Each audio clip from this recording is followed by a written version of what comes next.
हाँ तो बच्चों, हम लोग पिछले वीडियो में क्या पढ़ चुके हैं। हम पिछले वीडियो में पढ़ चुके हैं कि दर्पण से प्रतिबिंब बनाने का नियम क्या क्या था। दर्पण से प्रतिबिंब बनाने के क्या क्या नियम थे, यही हम पिछले वीडियो में पढ़े हैं। दर्पण से प्रतिबिंब बनाने के कितने नियम थे? कुल 3 नियम थे। कौन कौन सा था? पहला नियम यह था कि जब प्रकाश किरण मुख्य अक्ष के समांतर आती है, जब प्रकाश किरण मुख्य अक्ष के समांतर आती है तो वह दर्पण से परावर्तित होकर फोकस बिंदु से चली जाती है। पहला नियम यह था। दूसरा नियम क्या था कि जब प्रकाश किरण फोकस बिंदु से आती है तो वह दर्पण से परावर्तित होकर मुख्य अक्ष के समांतर चली जाती है।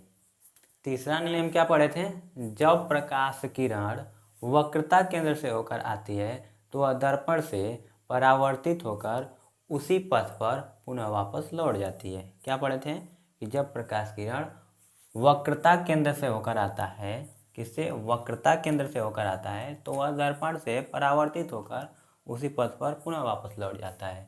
यही 3 नियम पढ़े थे। अब इन्हीं 3 नियमों की सहायता से हम आज पढ़ेंगे दर्पण से प्रतिबिंब बनाना। क्या पढ़ेंगे? दर्पण से प्रतिबिंब बनाना। इन्हीं 3 नियम का प्रयोग करेंगे और दर्पण से प्रतिबिंब को आसानी से बना देंगे। तो दर्पण से प्रतिबिंब बनाने से पहले हम कुछ मुख्य बातें बताने जा रहे हैं जिनको आप ध्यान में रखना। यह बात बहुत महत्वपूर्ण है। इस बात से आप किसी भी प्रतिबिंब की स्थिति, प्रकृति आदि बातों को जान सकते हैं कि वह दर्पण कैसा बन रहा है। जैसे देखिए, हम एक दर्पण ले रहे हैं, एक दर्पण ले लिए। आपको पता है कि यह एक गोलीय दर्पण है। क्या है? गोलीय दर्पण। लेकिन अभी यह नहीं पता है कि गोलीय दर्पण का कौन सा भाग, मतलब कौन सा पार्ट है। हम जान रहे थे कि गोलीय दर्पण 2 प्रकार के होते हैं, एक उत्तल दर्पण होता है और एक अवतल दर्पण होता है। तो हमें यह नहीं पता है कि यह किस प्रकार का दर्पण है। क्यों? क्योंकि अभी इसके किसी भी पार्ट पर पॉलिश नहीं किया गया है। पॉलिश का मतलब कलई नहीं किया गया है, कलई का मतलब पेंट नहीं किया गया है, जिससे हम पता कर पाएँ कि यह कौन सा दर्पण है। तो मान लीजिए कि इसके हम उभरे हुए तल पर कलई कर दे रहे हैं। तो हम आप लोगों को बताए थे कि अवतल दर्पण किसे कहते हैं? ऐसा गोलीय दर्पण जिसके उभरे हुए तल पर कलई किया जाता है तथा दबा हुआ तल चमकदार होता है, उससे ही हम क्या कहते हैं? अवतल दर्पण। तो ये कौन सा दर्पण है? एक अवतल दर्पण।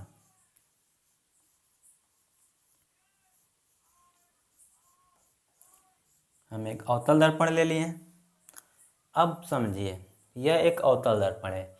अगर कोई वस्तु इसमें किसी वस्तु का इमेज बनना है, मतलब किसी वस्तु का इसमें प्रतिबिंब बनना है, तो वह वस्तु कहाँ पर खड़ा होगा? आप एकदम सिंपल सी एग्जांपल से समझ सकते हैं कि आप जिस आईने में अपना चेहरा देखकर डेली अपने बालों को कंघी करते हैं, उस दर्पण के सामने आप खड़े होते हैं, तभी आपका प्रतिबिंब बन पाता है। यदि उस दर्पण के पीछे आप खड़ा होंगे तो क्या आपका प्रतिबिंब बनेगा?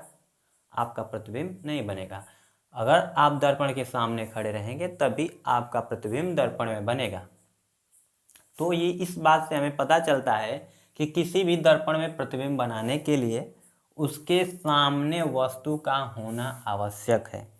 अतः हम समझ रख चुके हैं कि किसी भी दर्पण से अगर प्रतिबिंब बनाना है तो वस्तु उस दर्पण के सामने हो, ये नहीं कि वस्तु दर्पण के पीछे हो।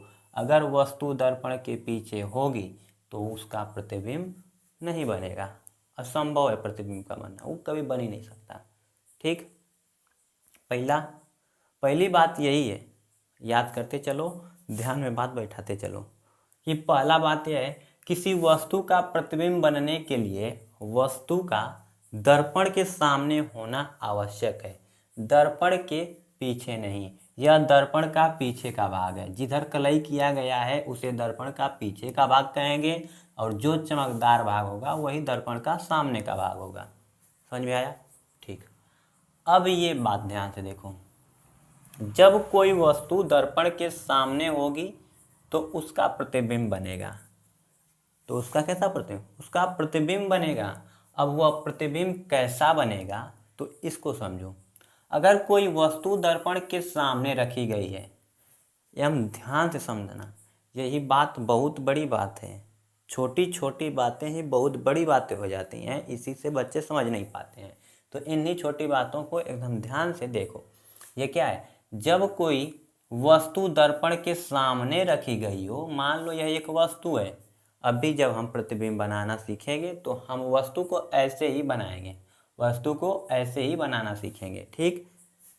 तो मान लो यह एक वस्तु है जो दर्पण के सामने है। अगर इस वस्तु का प्रतिबिंब दर्पण के सामने ही कहीं पर बन जा रहा है, क्या, जब इस वस्तु का प्रतिबिंब इस दर्पण के सामने ही कहीं पर बन जाएगा तब वह प्रतिबिंब वास्तविक प्रतिबिंब कहलाता है। कैसा प्रतिबिंब, वास्तविक प्रतिबिंब कहलाता है।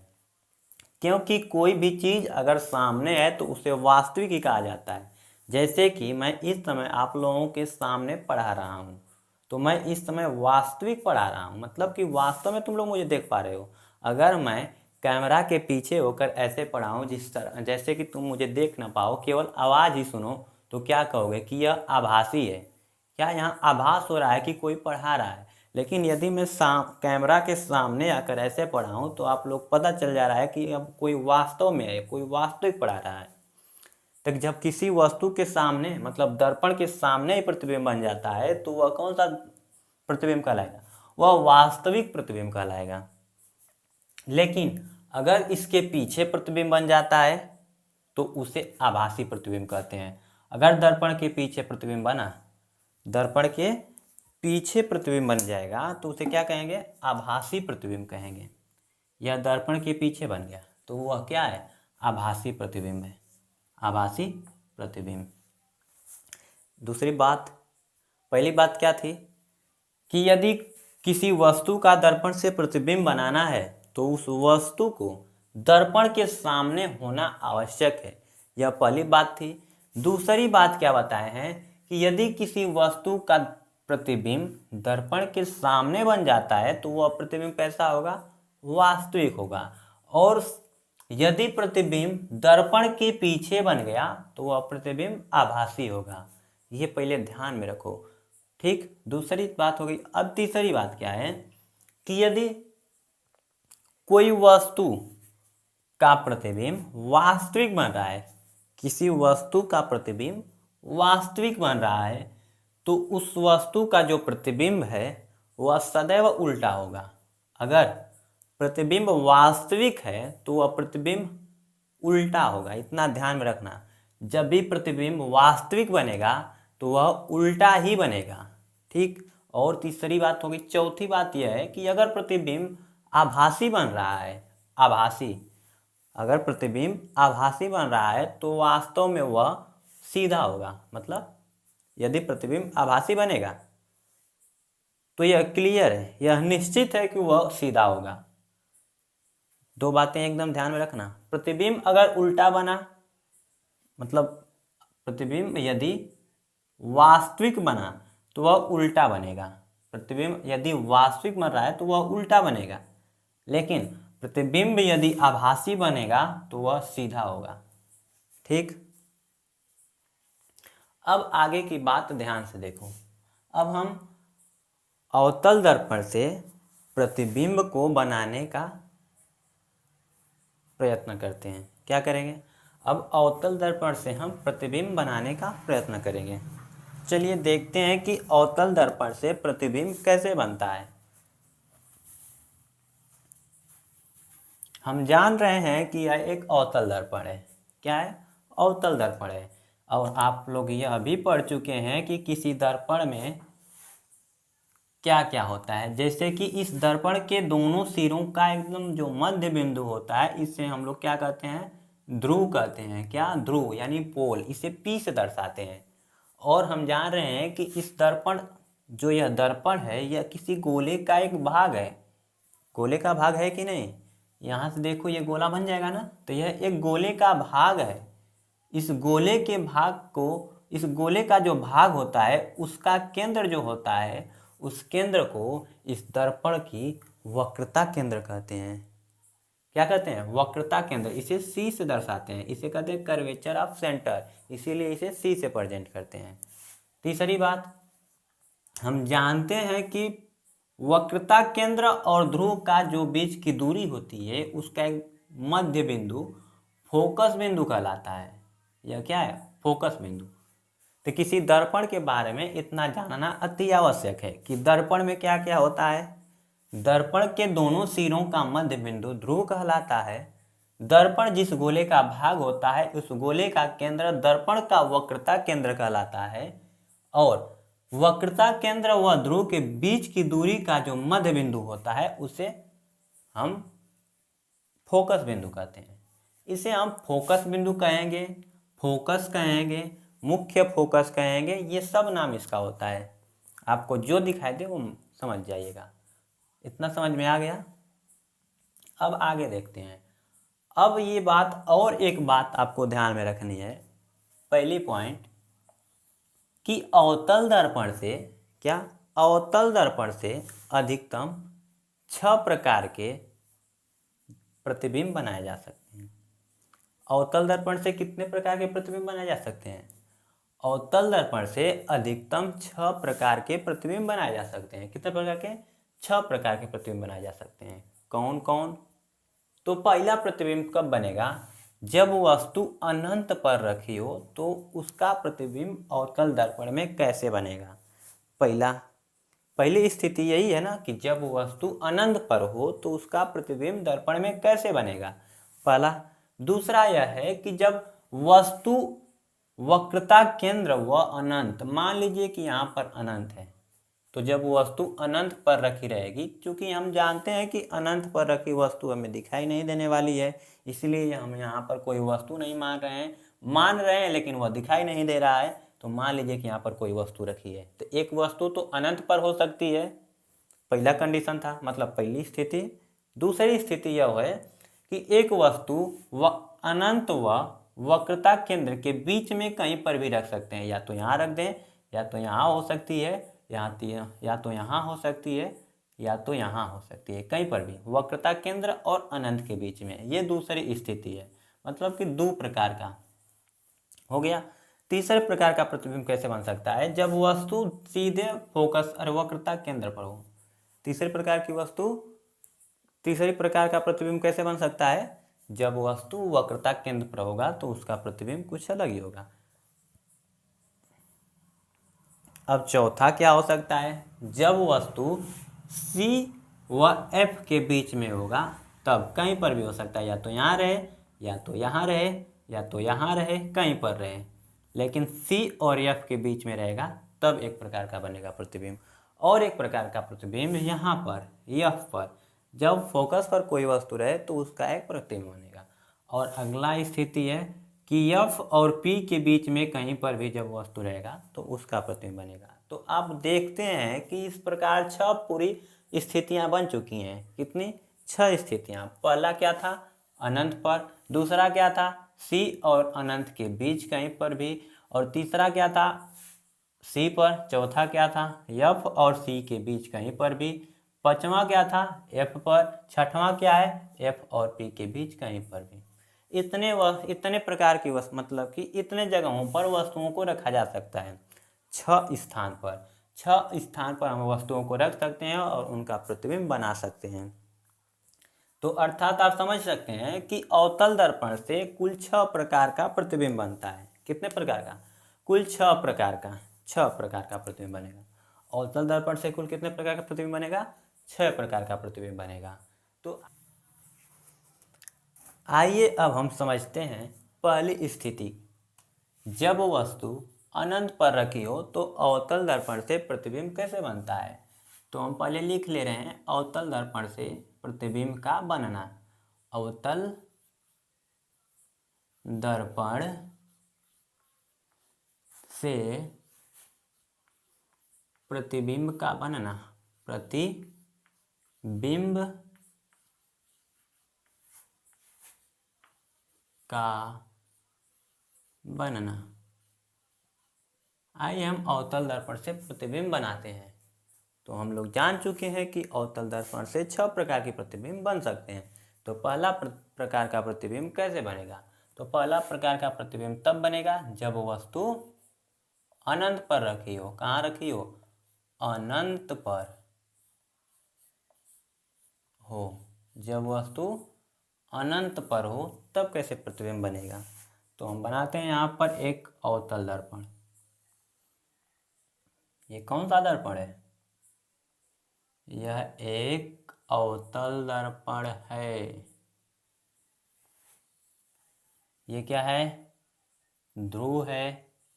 ये क्या है? वक्रता केंद्र है। और ये क्या है? फोकस बिंदु है। अब मान लो कि वस्तु अनंत पर है, तो अनंत से हम दो समांतर किरणें लेकर आएंगे। कहाँ से? अनंत से दो समांतर किरण, एक ऊपर से लेकर आएंगे और एक नीचे से। तो मान लो कोई वस्तु अनंत पर है, तो वहाँ से अनंत से हम दो किरण लेकर आ रहे हैं। एक, दोनों मुख्य अक्ष के समांतर ले आएंगे। मुख्य अक्ष के समांतर जो किरण आती है, हमारा अब यहाँ पर जो नियम 3 पढ़े थे वही नियम काम करेंगे कि जब कोई प्रकाश किरण मुख्य अक्ष के समांतर आती है तो वह दर्पण से टकराकर फोकस से होकर चली जाती है। तो आई मुख्य अक्ष के समांतर और यह दर्पण से टकराई और फोकस से होकर चली गई। और एक नीचे से और एक हम समांतर किरण लेकर चलते हैं। यह अनंत से एक और समांतर किरण आई, दर्पण से टकराई, दर्पण से टकराने के बाद फोकस से होकर चली जाती है। अब जब ये दोनों किरणें जहाँ पर एक दूसरे को काटेंगी वहीं पर प्रतिबिंब बनता है। तो ध्यान से देखें, ये किरण यहाँ से गई यहाँ गई और ये किरण यहाँ से गई यहाँ गई, मतलब कि ये दोनों किरण एक दूसरे को पहली बार यहाँ पर काट रहे हैं। एक दूसरे को पहली बार कहाँ पर काट रहे हैं? यहाँ पर। इसीलिए यह प्रतिबिंब कहाँ पर बनेगा? इसी पर बन जाएगा, फोकस पर। तब हम लिखेंगे कि प्रतिबिंब किस प्रकार का बन रहा है। तो हम यहाँ लिखेंगे कि प्रतिबिंब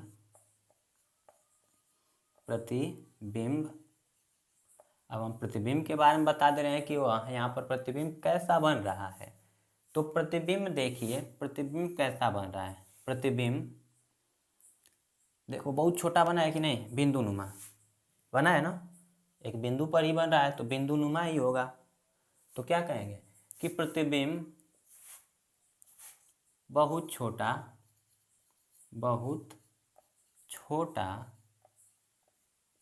प्रतिबिंब बहुत छोटा। अब ध्यान से देखो, यह दर्पण के सामने बन रहा है। प्रतिबिंब बन रहा है कि नहीं? तो हम बताएं जब सामने बनेगा तो वास्तविक प्रतिबिंब बनता है। तो क्या लिखेंगे? दर्पण बहुत छोटा वास्तविक। और हम बताए हैं कि जब वास्तविक होगा तो उल्टा बनेगा। कैसा बनेगा? उल्टा। तो दर्पण बहुत छोटा वास्तविक प्रतिबिंब कैसा बना है? बहुत छोटा वास्तविक उल्टा तथा फोकस बिंदु पर बन रहा है। फोकस बिंदु पर बन रहा है ना, तो वही तथा फोकस बिंदु पर बनता है, तथा फोकस बिंदु पर बनता है। इसे नोट कर लीजिए पूरा फिगर के साथ। आप लोग फिगर को स्केल और प्रकार की सहायता से, ये क्या इस प्रकार से इसको बना लेना या चांदा से बना लेना, और ये स्केल का प्रयोग करना। और ये दूरी ध्यान से लेना, ये जितना दूरी है इसका मध्य बिंदु यह होना चाहिए। और ये दूरी कहाँ से आएगी? ये सेंटर कहाँ से आएगा? जहाँ चांदा रखोगे, नोक प्रकार का नोक यहाँ पर होगा और पेंसिल से जब इस तरह से बनाओगे तो यही वाला है, ये सी रहेगा। वही वाला क्या कहलाएगा? सी रहेगा। ठीक। अब सी के हिसाब से पी और पी के बीच की दूरी का मध्य बिंदु, सी और पी के बीच की दूरी का पूरा मध्य बिंदु ही क्या कहलाएगा? फोकस बिंदु कहलाएगा। तो यह ध्यान से बनाना फिगर। ठीक, इसे नोट कर लो। फेयर मतलब कि नोट पर इसे लिखते चलो, बना।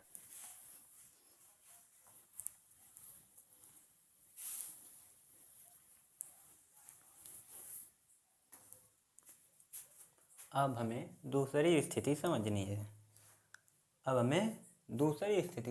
है। तो देखते हैं दूसरी स्थिति क्या है। दूसरी स्थिति हम आपको बताए थे कि जब वस्तु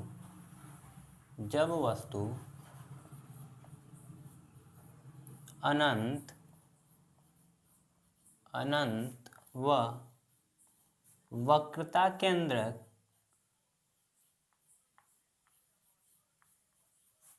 के बीच कहीं पर भी रखी हो।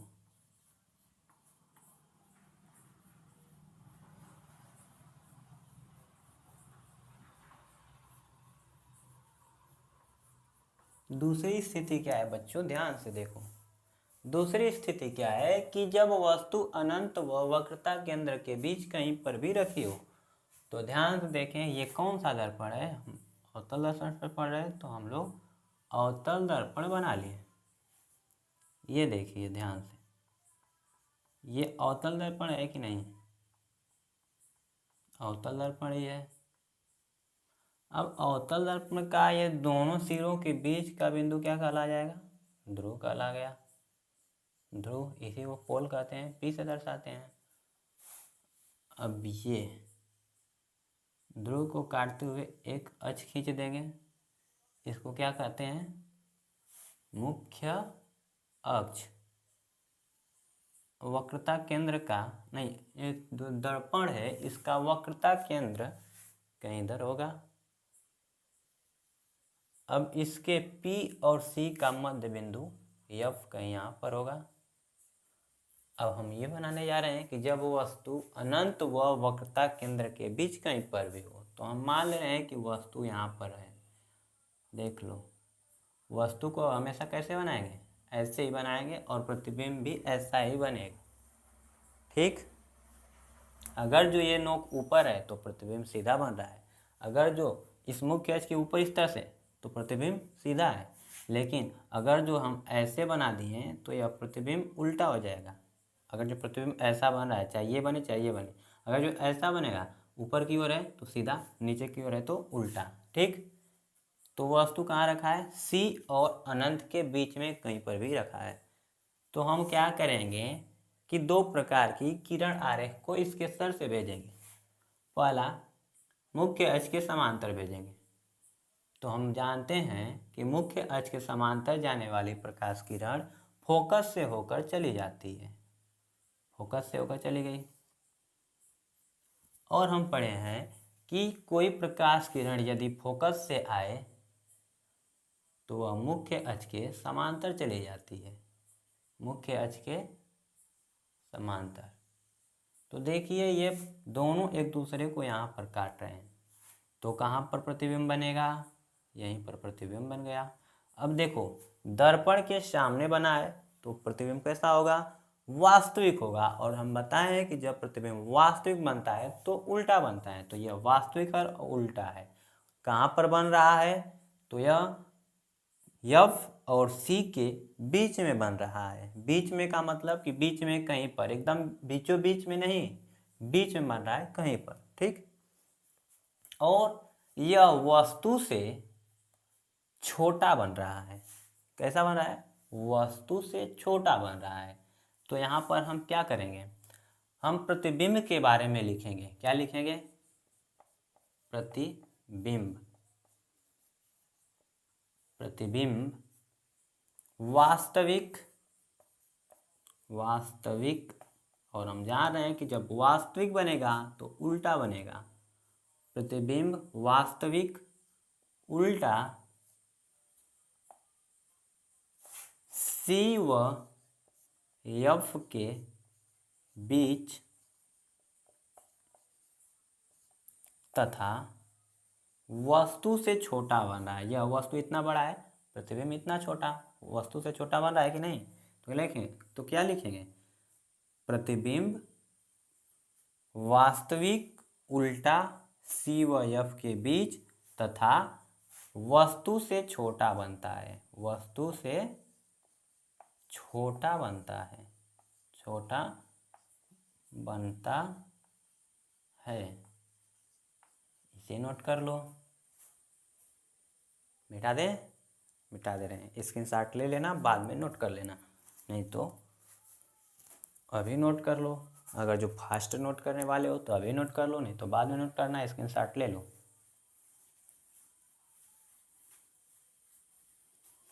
अब हम लोग पढ़ेंगे तीसरी स्थिति। क्या, तीसरी स्थिति, जब वस्तु वक्रता केंद्र पर हो। तीसरी स्थिति यही ना होगी जब वस्तु वक्रता केंद्र पर हो, जब वस्तु वक्रता केंद्र पर हो, कहाँ हो, वक्रता केंद्र पर हो, तब कैसा प्रतिबिंब बनता है। तो हम बनाएंगे एक अवतल दर्पण,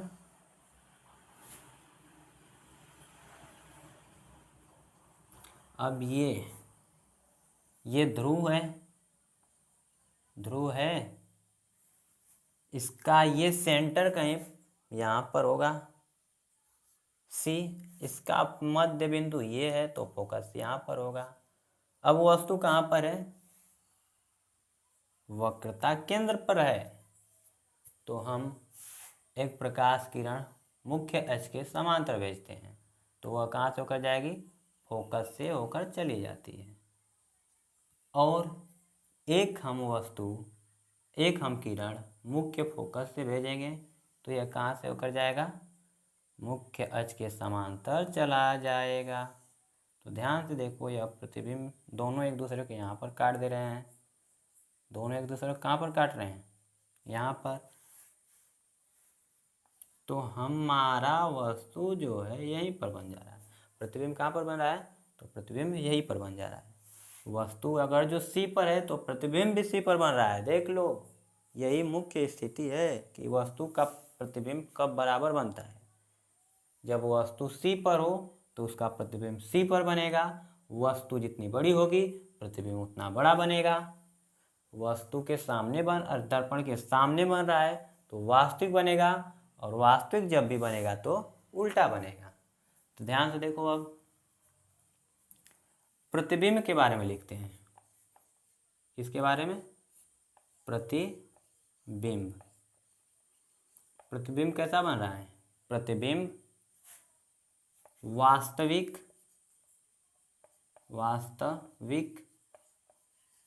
उल्टा,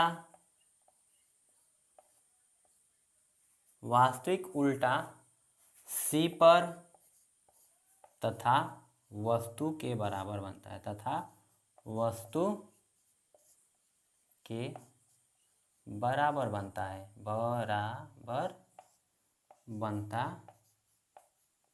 है। इसे भी नोट कर लो, स्क्रीनशॉट ले लो, मिटा दें, ठीक।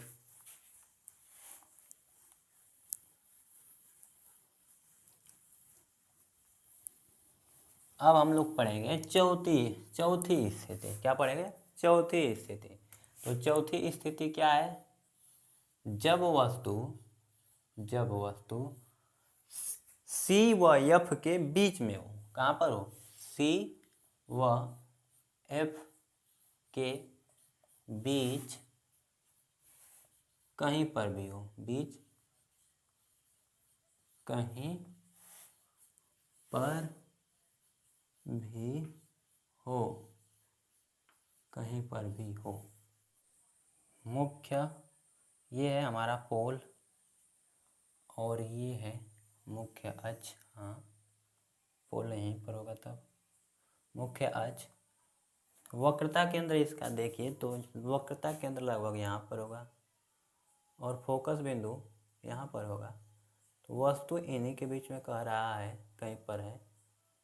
देखो, जब वस्तु सी व एफ के बीच कहीं पर भी हो तो हम वस्तु यहाँ ले लें। हम एक किरण आरेख मुख्य अक्ष के समांतर भेजें तो यह फोकस से होकर चला जाएगा, और एक किरण आरेख फोकस से भेजें, कहाँ से भेजें, फोकस बिंदु से, तो यह कहाँ से होकर जाएगा, यह समांतर चला जाएगा। कहाँ चला गया, समांतर, ठीक। अब जब यह समांतर चला गया तो यहाँ पर कट कर रहा है, तो इसको हम मिला देंगे। तो प्रतिबिंब कैसा बन रहा है, ध्यान से देखो, प्रतिबिंब कैसा बन रहा है। अब हम लोग प्रतिबिंब के बारे में लिखेंगे।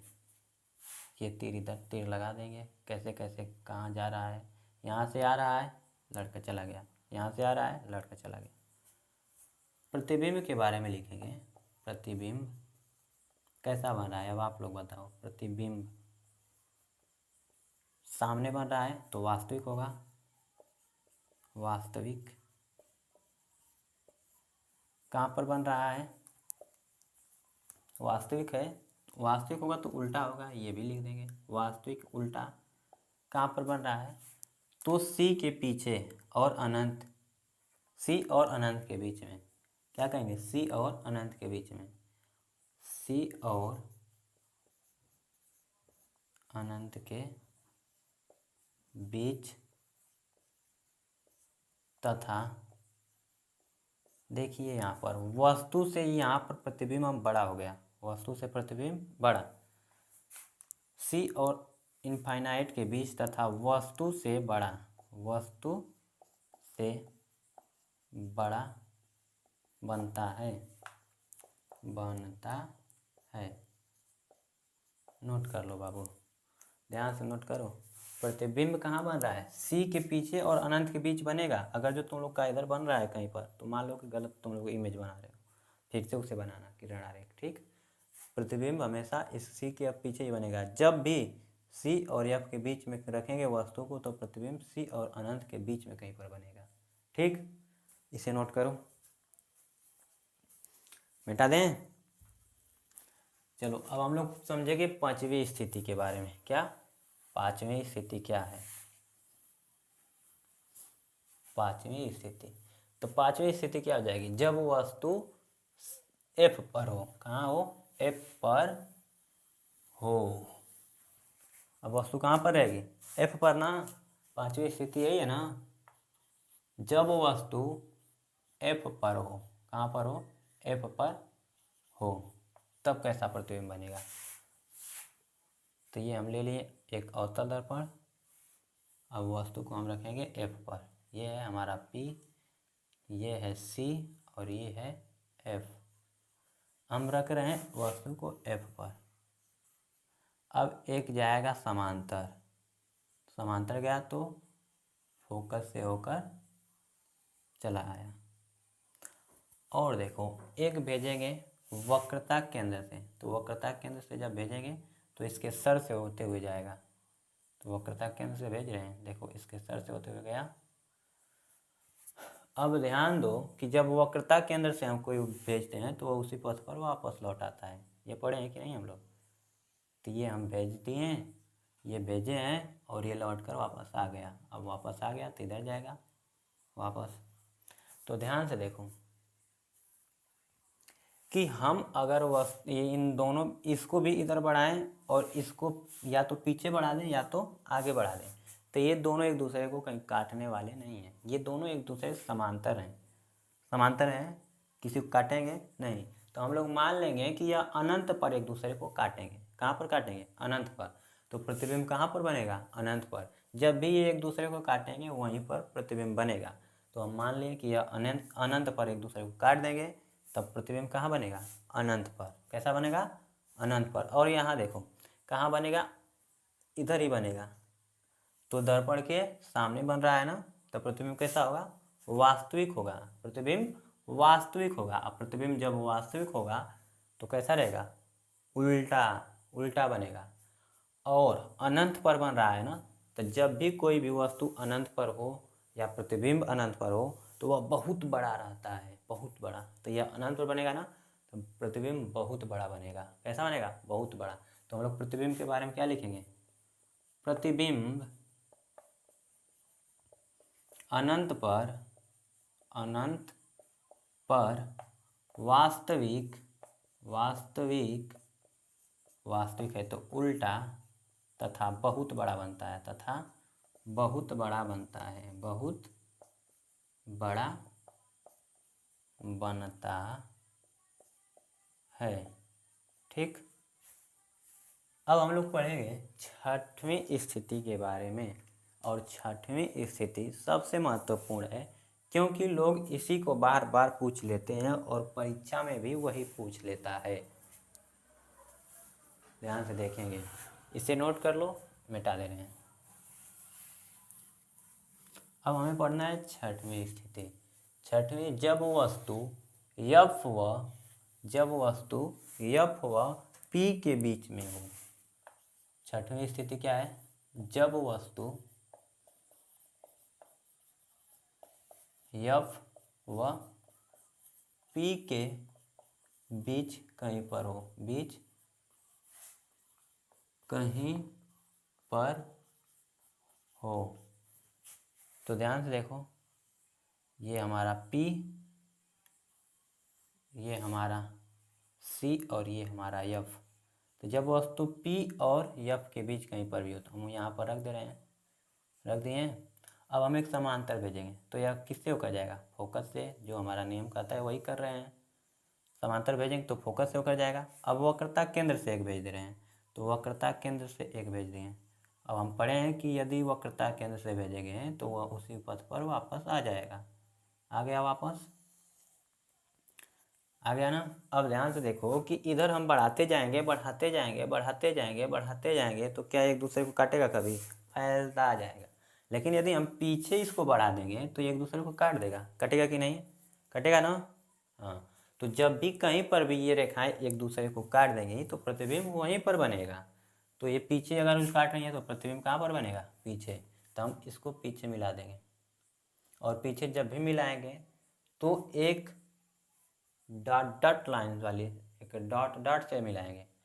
कैसे मिलाएंगे, डॉट डॉट से। हम सीधे लाइन नहीं खींचेंगे, ऐसे नहीं खींचेंगे, क्योंकि यह आभासी इधर बनेगा, इसीलिए हम डॉट डॉट से मिला रहे हैं। ठीक, मिला दिए, यहाँ पर बन रहा है। सीधे खींचना, हम तो हाथ से बना रहे हैं तो हिल जा रहा है। बन गया। अब देखो प्रतिबिंब के बारे में क्या क्या कह सकते हो, बताए थे। पीछे बनेगा आभासी, जब आभासी बनेगा तो सीधा बनेगा, सीधा बन गया ना। अब प्रतिबिंब के बारे में लिखो। प्रतिबिंब कैसा बन रहा है, आभासी, आभासी, क्योंकि पीछे बन रहा है। आभासी, सीधा, वस्तु से बड़ा, वस्तु से बड़ा बन रहा है ना, ये इतना बड़ा वस्तु उतना बड़ा प्रतिबिंब, वस्तु से बड़ा, तथा दर्पण के पीछे बनता है। कहाँ बना है, दर्पण के पीछे बन रहा है ना, दर्पण के पीछे बनता है। नोट कर लो, यही छठवीं स्थिति थी। इसी के बारे में बहुत पूछते हैं, बहुत पूछता है, बहुत पूछता है, कोई भी पूछ लेगा। कहेगा कि अवतल दर्पण से वह स्थिति बताओ जब प्रतिबिंब आभासी बनता है। तो एक ही स्थिति है कि प्रतिबिंब आभासी बन रहा है, नहीं तो सब क्या बन रहा था, वास्तविक, वास्तविक, वास्तविक। अब यही एक स्थिति है कि जब वस्तु F और P के बीच में रख देंगे तो प्रतिबिंब आभासी बनेगा। यही प्रश्न पूछेगा, याद कर लो, नोट कर लो। नोट कर लिए, मिटा दें। ठीक, अब आगे पढ़ेंगे अगली वीडियो में। आज के लिए इतना ही रहने देते हैं। ठीक।